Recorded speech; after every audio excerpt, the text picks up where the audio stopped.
we all know the benefits of renewable energy towards climate change.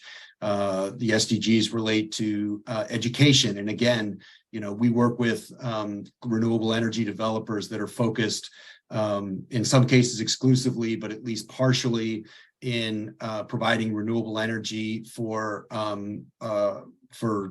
schools and colleges. And I was unaware of this fact until recently, but our public school system represents, I think, the third largest investment in city, state, municipal owned facilities in the country.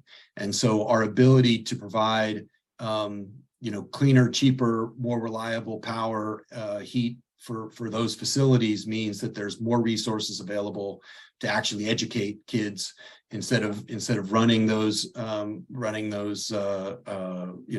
those facilities. So things like that to me are super exciting. I look at my own kids' education experience, and there's a constant struggle over funding for education. It doesn't matter where you live. It doesn't matter the community, the state, the level of education.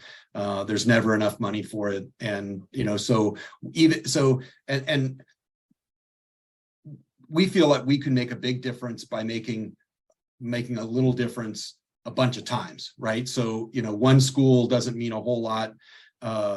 2 schools may not mean much more, but a dozen schools, 100 schools, 500 schools, 1,000 schools, we really start to move the needle. And that is, that's that collective,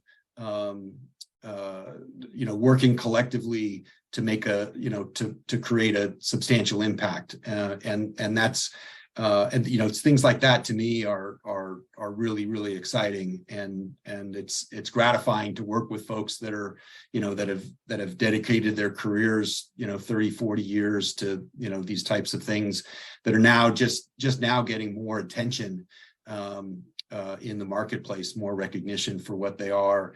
And overall, it's just important to remember that climate change affects lower income households, communities, and countries more than it does wealthier communities. So, virtually everything we do on impact has a beneficial, a beneficial effect